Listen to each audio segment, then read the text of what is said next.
A agência Reuters afirma o que o mundo inteiro meio que já esperava. A Turquia participou da ofensiva dos rebeldes contra Bashar al-Assad.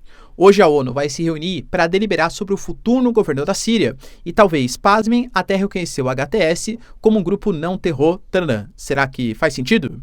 Enquanto isso, alguns países europeus vêm se posicionando favoráveis à deportação de refugiados sírios do seu país, já que não existe mais um risco de uma guerra civil, enquanto algumas embaixadas, como a Rússia, já hasteiam a nova bandeira da Síria e o Brasil retira todo o seu corpo diplomático do país.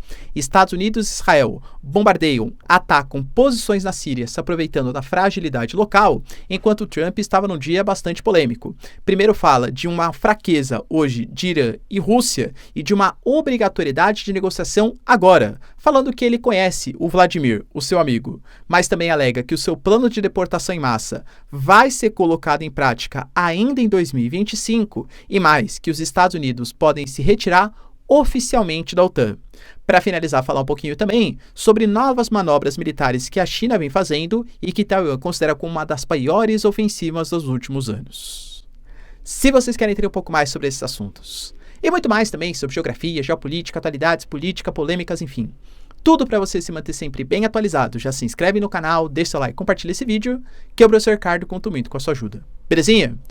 Galera, para quem não sabe, a Nômade, que é a melhor e maior conta internacional do Brasil, falo isso com toda a segurança, é só você ver o nível de credibilidade que ela passa e o crescimento exponencial que ela teve nos últimos meses. Ela é parceiraça aqui do canal e ela oferece para você, que é meu inscrito, condições assim, muito especiais, tá? Para quem não sabe, nesse momento, a gente tem um risco fiscal no país, uma desvalorização do real, e de verdade, eu falo nesse momento, mas é uma coisa muito mais estrutural do que conjuntural. Quando você pega só de comprar dólares e deixar parado em detrimento a índices dos mercados aí brasileiros, só o dólar parado já vence uma série de índices aqui localizados no Brasil, porque o real, infelizmente, é uma moeda muito inflacionária. Independente de conjuntura política, é uma coisa estrutural. Quando você pega esse dólar e investe, seja em renda fixa, renda variável, cara, os ganhos eles são exponenciais. Poxa, eu sei disso e sei que para ter uma carteira muito bem assim consolidada, você tem que diversificar os seus investimentos. E investir em dólar é uma prerrogativa assim básica de qualquer tipo de carteira que queira estar bem segura aí contra eventuais problemas políticos, econômicos, sociais do nosso Brasilzão.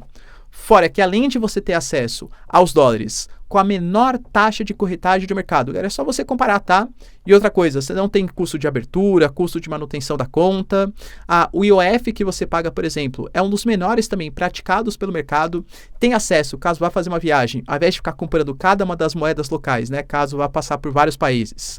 Você compra ali seus dólares pela Nômade, paga no Pix, cai na hora, tá? Você consegue pagar e ter acesso a mais de 180 países, cartão físico e digital. A Nômade, além de todos esses benefícios, está com uma mega promoção para ter acesso a dólares, até 15 centavos mais barato. Sim, sei lá, tá R$6, você paga só R$5,85, que é o chamado dólar Nômade. Você adquire ele e aí você segura ele, galera, por um ano, tem que ser um ano, tá? Caso você retire antes, perde aí o acesso à promoção, e aí você vai conseguir resgatar depois de um ano esse dólar com valor muito menor. E contando que o real é uma moeda inflacionária, talvez você ganhe os 15 centavos e ainda mais o preço que teve da desvalorização do real.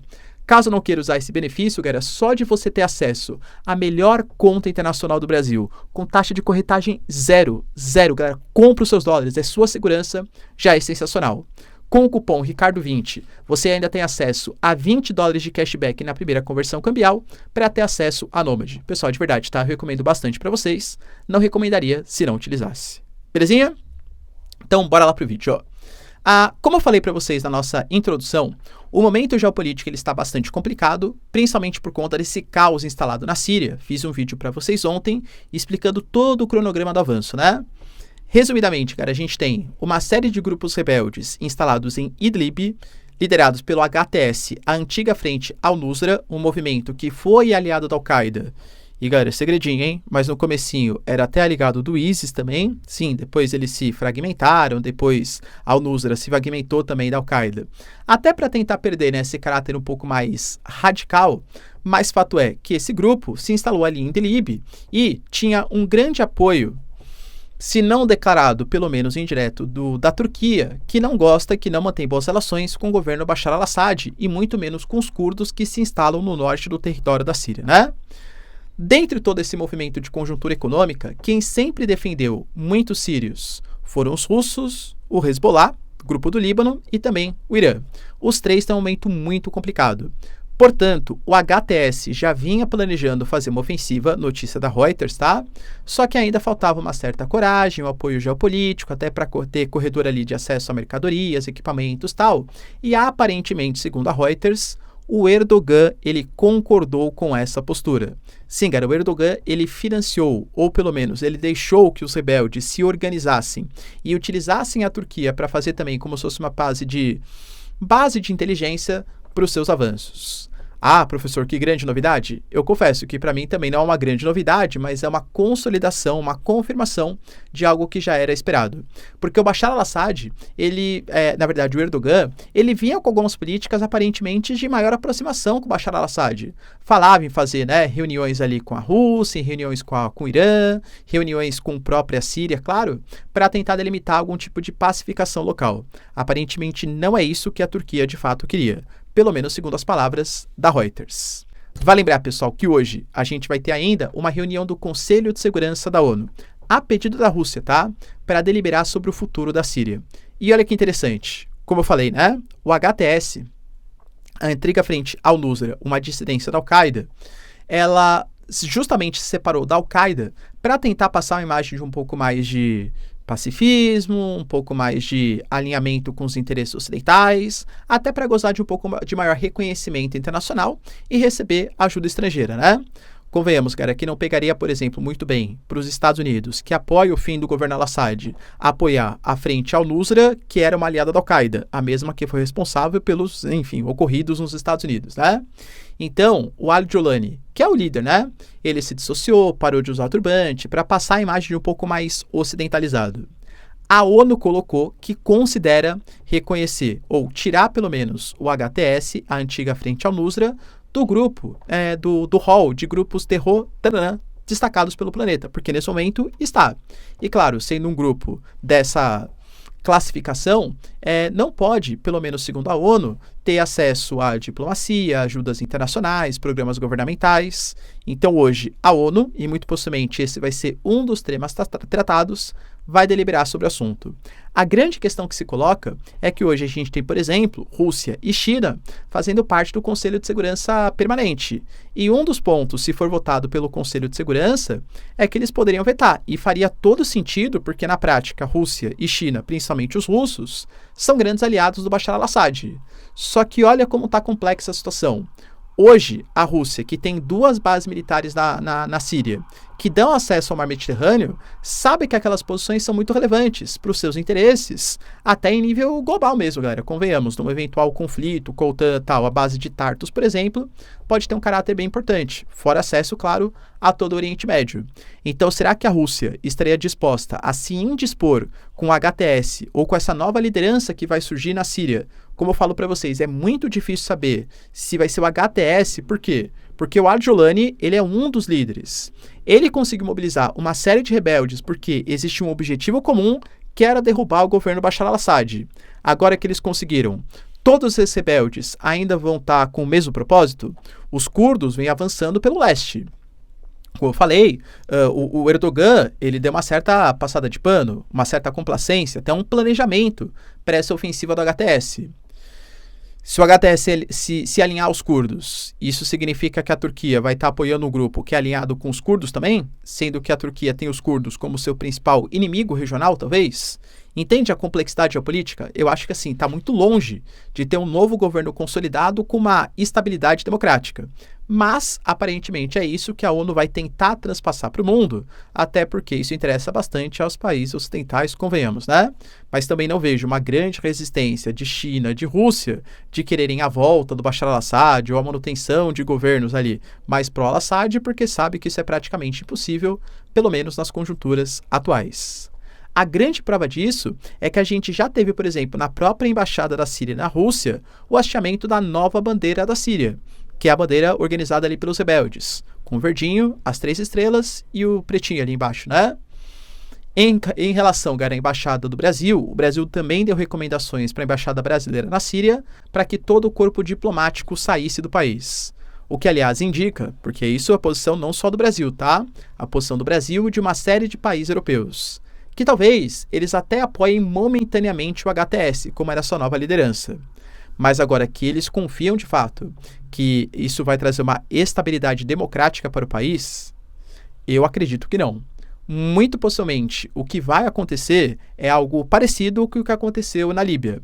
Na Líbia, desde a saída, vamos colocar saída entre aspas, né, do Muammar Gaddafi, é fato que teve a instalação de uma guerra civil ali deliberada, inclusive a derrubada, apoiada pela OTAN e pelos países ocidentais, coisa relativamente similar ao que aconteceu agora, embora o Trump fale que os americanos não tivessem que se envolver no conflito, mas assim, alguns países da OTAN, pelo menos a Turquia, colaboraram com essa derrubada do governo Bashar al-Assad, mas sem a consolidação de um governo forte, que possa trazer uma estabilidade democrática para o país. Ou seja, na minha previsão, pode ser que eu esteja errado, claro, o futuro não é muito positivo aí para a Síria.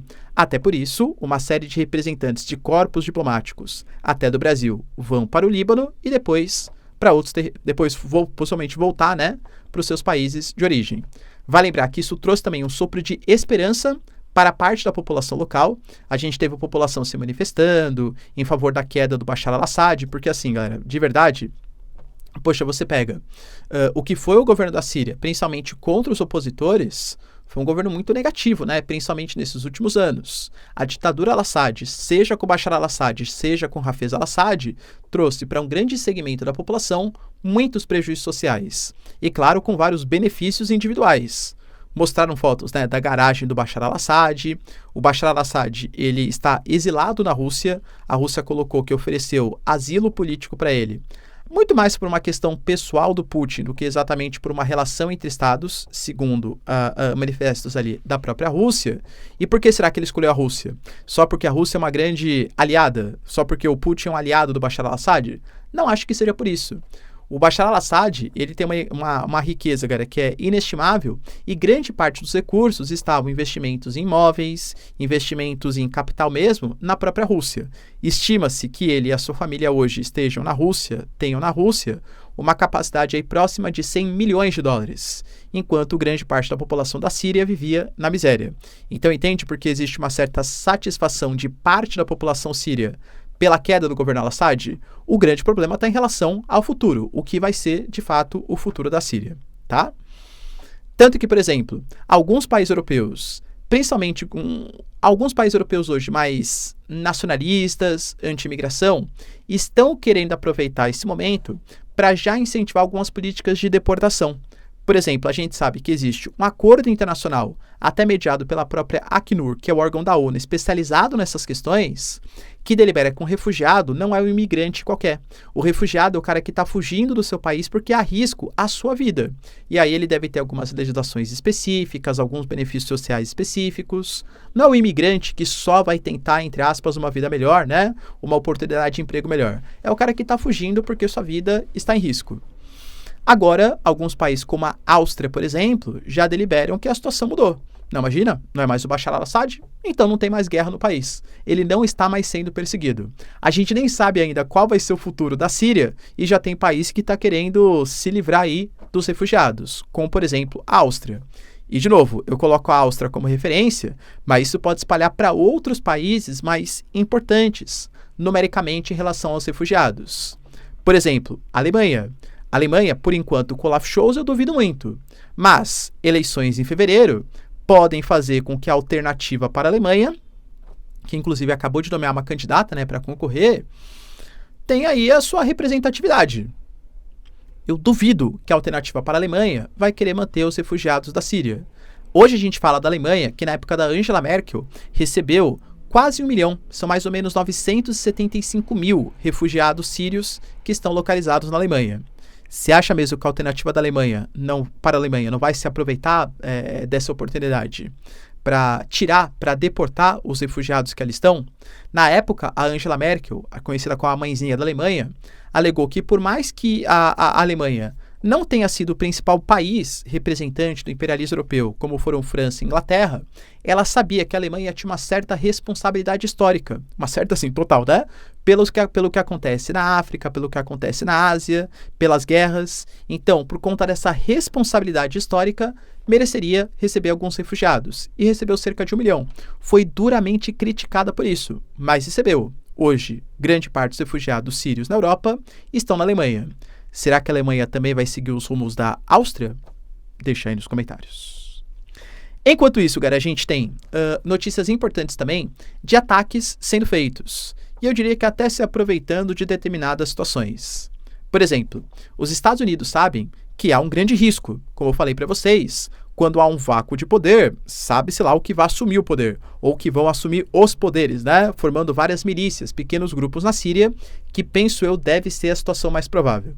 E os americanos sabem que isso pode abrir espaço para fortalecimento de um grupo, do ISIS. Sim, galera, ele mesmo, que começou no Iraque, se espalhou para a Síria, e ainda existem células ali instaladas, muito enfraquecidas, por conta das ofensivas da Rússia, por conta das ofensivas do próprio exército da Síria, né, do Bashar al-Assad, ou do YPG, os curdos ali, apoiados pelos americanos. É fato que o ISIS retrocedeu muito nos últimos anos. Mas agora, com esse vácuo de poder, pode ser que eles voltem à tona. Pelo medo dos Estados Unidos, pelo menos foi a justificativa americana, eles fizeram mais de 75 ataques contra pontos de infraestrutura e também de possibilidade de armas biológicas, que, segundo eles, existiam no território da Síria. Se é verdade ou não, galera, de novo, tá? É muito difícil a gente saber. Mas, de fato, o que interessa para os americanos controlar, ou pelo menos influenciar, um futuro governo da Síria, que está no coração do Oriente Médio, está ali, né, pessoal, em futuras rotas de gasodutos, oleodutos, é um dos coordenadores, até do ponto de vista geográfico, centralizando o chamado eixo da resistência, pô, claro que isso é muito significativo. Então a Síria vai ser palco de intensas disputas geopolíticas no futuro próximo. Até mesmo Israel. Israel também se aproveitou, e alegando a mesma coisa, né? Olha, a gente precisa proteger o nosso território. Eu não sei o que vai ser do futuro da Síria.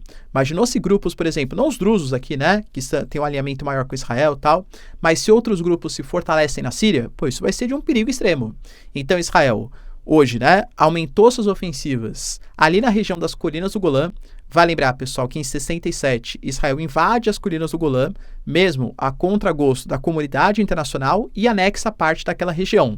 Na década de 70, faz uma espécie de cessar-fogo provisório, né, com a Síria e estabelece mais ou menos alguns limites, em que a Síria não passava para lá das colinas do Golã e Israel, via de regra, também não passava. Pois bem, pessoal, a ofensiva aumentou e Israel fala que é uma ocupação provisória, que não tem o objetivo de ficar naquelas áreas. Mas já teve críticas do Irã, já teve críticas da própria Síria, do Iraque, alegando que Israel está se aproveitando de uma fragilidade momentânea da Síria para aumentar, né, os seus anseios geopolíticos de expansão territorial. Acha mesmo, pessoal, que Israel só quer uma zona tampão? Ou tem objetivos de aumentar a sua influência nas colinas do Golã? Lembrando, região super importante, região da antiga Galileia, né, próxima da antiga Galileia, por ser a nascente do Rio Jordão e por ter um posicionamento próximo também do eixo da resistência. Estrategicamente é interessante para Israel. Ou acredita nos bons objetivos de Benjamin Netanyahu, hein? Deixa aí nos comentários. Outra questão, cara, bem importante, está relacionado a algumas declarações polêmicas de Donald Trump. Sim, pessoal, primeiro assim, que ele fez um tweet muito polêmico mesmo, falando sobre a sua análise em relação à guerra Rússia-Ucrânia e também em relação ao que vem acontecendo na Síria. E pasmem, até pedido de ajuda da China, os americanos pediram. Segundo Trump, tá? O Assad fugiu do país e seu protetor, o Putin, não estava disposto a protegê-lo. Eles perderam todo o interesse na Síria por conta da Ucrânia, já que cerca de, segundo Trump, claro, 600 mil soldados morreram. Rússia e Irã, nesse momento, estão fracos, tanto pela Ucrânia e pela economia por parte da Rússia, quanto pelo sucesso de Israel por parte dos iranianos. Zelensky e Ucrânia também nitidamente querem um acordo e perderam já de maneira ridícula, cerca de 400 mil soldados, fora muitos outros civis. Tem que haver um cessar-fogo imediato. Muitas vidas nesse momento estão sendo desperdiçadas. eu conheço o Vladimir, chamou de Vladimir, hein? Nem foi de Putin, tá? E esse é o momento dele agir. A China deve ajudar, o mundo está esperando.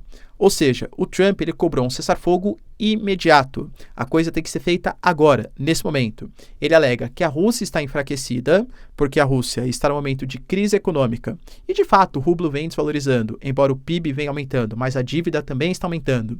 E os gastos militares devem aumentar significativamente para o ano que vem. E fala também, claro, dos prejuízos sociais, das vidas que foram perdidas de militares e civis russos. Mas fala que a Ucrânia também precisa fazer uma negociação, já que perdeu aí, segundo Putin, né, cerca de 400 mil soldados, além de vários outros civis. Ou seja, segundo Trump, está na hora de estabelecer um cessar-fogo imediato. E falou de uma ajuda da China. Olha que interessante. Se do ponto de vista econômico vem bloqueando, ameaçando taxas de 100%, 200%, fala que a China coloca fentanil no mercado americano por meio do México, enfim, pelo menos do ponto de vista geopolítico, pede para que a China haja. Será, pessoal, que... Porque lembrando, né? Mas a China, ela tem algum tipo de anseio de fazer algum tipo de proposta de paz? Tem. A China faz parte, junto com o Brasil, da criação da chamada Aliança pela Amizade. Olha que bonito, né? Aliança da Amizade, que fala, galera, sobre a coordenação de vários países do sul global para fazer com que Rússia e Ucrânia sentem à mesa de negociação. O Trump já falou várias vezes que os seus objetivos estão ligados a fazer com que a Ucrânia tenha os americanos não financiem mais a Ucrânia se a Ucrânia não aceitar negociar, e o Trump mais uma vez falou sobre isso, que a ajuda à Ucrânia vai reduzir, sim, de maneira muito sensível nos próximos anos no governo republicano, mas que se a Rússia também não quiser negociar, aí sim os americanos vão financiar ou ceder armas ainda mais para os ucranianos. Fala da questão do estabelecimento de uma espécie de zona tampão, em que tropas europeias devem ocupar aquelas áreas e já negociar, sendo que a Ucrânia não entraria para a OTAN pelo menos nos próximos 20 anos. O Zelensky não topa esse acordo. E assim, como o Trump falou isso hoje, e ele se reuniu há 1 dia, 2 dias, lá na Catedral de Notre Dame, junto com o Zelensky e com o Macron, cara, acho eu que ele não mudará mais de posição, né? Só se eventualmente, quando ele virar presidente, ele mudar muito a sua postura. Mas não sei se isso de fato vai se consolidar. Ele também falou, galera, sobre a questão dos imigrantes legais, né? Ele deu uma entrevista aí depois para a TV NBC e falou que o seu objetivo é deportar todos os imigrantes legais. E, inclusive, acabar também com a questão da cidadania por nascimento. Porque hoje, por exemplo, se tem um casal de, sei lá, panamenhos, por exemplo, tá? E aí eles vão ter... Grávido lá, tá grávida a mulher. E aí ela tem o filho em solo americano, ele já seria também americano, teria cidadania. O Trump quer acabar com isso e também aumentar a política de deportação. Já falei para vocês que não vai ser muito fácil, porque hoje os americanos eles contam mais ou menos com 11 milhões de imigrantes legais. Vai lembrar que grande parte desses trabalhadores são trabalhadores, grande parte informais, claro, né? Trabalham no setor agrícola e tirar esses trabalhadores das áreas agrícolas vai fazer com que faltem trabalhadores, gerando aumento do preço dos alimentos e possibilidade de inflação. O mercado americano hoje já está muito inflacionário e geralmente quem aceita os menores empregos é justamente a mão de obra, seja imigrante legal ou principalmente o imigrante ilegal. Se ele fizer essa política de deportação, isso pode, de novo, causar um aumento dos salários e aumento da inflação, que é um dos problemas mais graves dos Estados Unidos. Fora que deportar, você não pode jogar no oceano também, né? Você tem que fazer uma negociação com o país que vai receber essas novas pessoas aí. Ele até tentou fazer um acordo com Bahamas, se não me engano, né? Só que foi vetado aí e tenta arranjar um objetivo final. Será que ele vai conseguir fazer isso com 11 milhões? Cara, haja vontade política e permissão do Congresso, do Judiciário, do Parlamento aí, para não desautorizar o Trump. Até concordo, né, que ele teve uma vitória acachapante. Os republicanos levaram o Senado, a Câmara, tem maior número de governadores, a presidência, tanto no voto de colegiado como no voto popular. Mas assim, né, calma, não sei se o Trump vai conseguir conquistar todos esses objetivos não, tá? Ele falou que ele poderia abrir uma exceção, aos chamados Dreamers, que geralmente são os filhos, né, daqueles imigrantes que vieram, mas são pessoas jovens, que têm uma formação mais ligada ao próprio Estado americano e que poderia negociar essas condições. E falou também da ajuda à Ucrânia que vai ser reduzida, como apresentei para vocês. Outro ponto, talvez os mais polêmicos, mas que ele já tinha comentado, é a questão da OTAN. E mais uma vez ele falou, e novamente, cara, ele falou, ou ele é muito duas caras, né? E não ele, mas assim, todo político às vezes tem essa condição mesmo, né? Ou assim, ele já deixou explícito que isso ia acontecer. O Trump, ele se reuniu até na sua mansão mesmo, né? Com o Mark Rutte, que é o representante da OTAN, e falou que foi uma reunião super produtiva, tudo tal. Na entrevista ele falou, olha, esteja bem claro que nós, americanos, estamos pensando seriamente em sair da OTAN. Não veria nenhum problema nisso. Por que ele fala isso? Lembrando que na sua campanha, ele até falou que os países que não investissem pelo menos 2% do PIB em gastos militares, não é que ele não apoiaria caso tivesse alguma guerra. Ele incentivaria o Putin a atacar. Claro que acho que é muito mais, acho eu, né, que é muito mais retórica do que qualquer coisa. Como eu sempre trago para vocês, hoje a gente tem a OTAN com 32 países e os Estados Unidos, com certeza, são o principal mediador, né? A principal liderança da OTAN. A ideia da OTAN é fazer, quando você faz parte da organização, é que todos os países tenham, no mínimo, 2% do seu PIB em gastos militares. Durante a década de 90, período de nova ordem mundial, onde não havia um momento ali de caos no mundo, prejuízo no mundo, brigas no mundo, pelo menos não nos países desenvolvidos, na periferia, entre aspas, do planeta, né, continente africano, Ásia, havia demais, os países deixaram de gastar no setor militar. Poxa, galera, eu sempre falo para vocês, né, o próprio Macron, ele fala que a OTAN era uma organização em morte cerebral.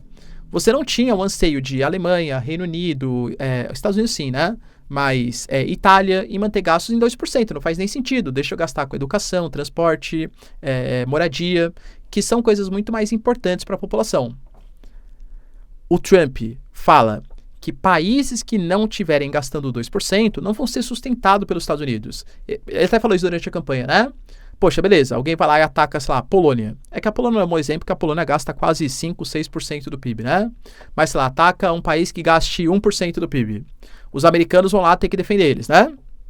E se alguém me atacar? Esse país que gasta 1% vai defender os Estados Unidos também? Então por que o Trump tem que defender? Entende? Então o Trump deixou bem claro, se não tivermos um acordo justo com os aliados da OTAN, se eles não pagarem as suas contas, os Estados Unidos consideram sim, fortemente sair da organização. Não acho que esse seja o caminho. Por quê? Porque primeiro, né, é uma retórica ainda eleitoral, ele não é presidente, quando senta na cadeira de presidente o discurso muda bastante, e porque os países já vêm aumentando os gastos militares. Nem acho que seja por pressão dos Estados Unidos, mas por pressão de uma Rússia, ou por um medo, né, que a Rússia aumente os seus anseios militares. País como Letônia, Lituânia, Estônia, Polônia nem se fala, já estão aumentando demais. Até a Alemanha está mudando regras de recrutamento, a França pretende também expandir os seus gastos militares. Então acho que é muito mais uma retórica, tá? Não acho que os Estados Unidos sairão da OTAN. Ou você acha que o Trump teria coragem de fazer isso, hein, galera? Deixa aí nos comentários. Para finalizar, a gente teve também uma declaração, galera, de Taiwan em estado de alerta, alegando que a China estabeleceu 7 zonas de espaço aéreo reservado e mobilizou frotas navais e barcos da guarda costeira em um primeiro exercício nos últimos anos que pega uma ampla faixa costeira. Segundo as denúncias de Taiwan, existem cerca de 90 navios, ou da Marinha ou da Guarda Costeira, que estão fazendo ali fiscalizações próximos do espaço de Taiwan. Professor, por que isso está acontecendo? Lai Ching-te, que é o atual chefe de governo de Taiwan, inclusive quando ele foi eleito, tinha uma retórica muito agressiva, vamos colocar assim, com a República Popular da China, e a própria China falou na época, eleger o Lai Ching-te significa eleger a guerra. Até agora não teve, claro, né? Ainda bem, tá? E recentemente, o Lai Ching-te, ele teve representações em encontros diplomáticos, tanto em Guam, uma ilha que pertence aos Estados Unidos, como também no Havaí, ou seja, na costa do Pacífico. E aí, de novo, os americanos oficialmente têm a política de só reconhecer a República Popular da China como uma China indivisível, uma única China. Mas fazem negócios diplomáticos, fazem negócios militares, acordos econômicos com Taiwan. É o que a gente chama de ambiguidade estratégica. Ao mesmo tempo que os Estados Unidos reconhecem uma única China, fazem negócios com duas Chinas. Como assim, né? Então, quando a China faz esses exercícios, penso eu que é muito mais uma resposta a esses encontros, né, que os americanos vêm tendo com Taiwan, inclusive com apoio militar, e também porque a China não considera que seja uma invasão territorial. Porque, lembrando, a China não reconhece Taiwan como independente. Para quem não sabe, em 49, Revolução Chinesa, o Kuomintang não aceitou a derrota do partido, a derrota, né, na Revolução, fugiu para a Ilha de Formosa e fundou a República da China, coisa que a República Popular da China não reconhece. Então hoje, quando a China, República Popular, né, faz navegações pelo Estreito de Taiwan, faz mobilizações e exercícios militares, óbvio que eles sabem o que eles estão fazendo, eles não são inocentes. Mas para eles alegam que não é nada. É meu território, isso aqui nunca foi dividido, entende? Professor, você acha então que vai ter guerra com essa mobilização naval? Não acho. A China hoje está num momento muito mais de expansão econômica, colocando seus tentáculos com seu soft power, com as suas marcas, com a sua economia, pregando uma desdolarização, uma criação de um sistema alternativo de pagamentos, uma redução da dependência do dólar, embora ele ainda seja super importante, nômade, tá bom? Mas é fato, galera, que assim, a China ainda tem objetivos econômicos. Quando conseguir se consolidar, aí sim acho que vai para cima de Taiwan. Ou não, pessoal, acho que a China já está se preparando, hein? Deixa aí nos comentários, quero saber sua opinião. No mais, se vocês curtiram o vídeo, tamo junto, beijos, abraços e tchau, tchau.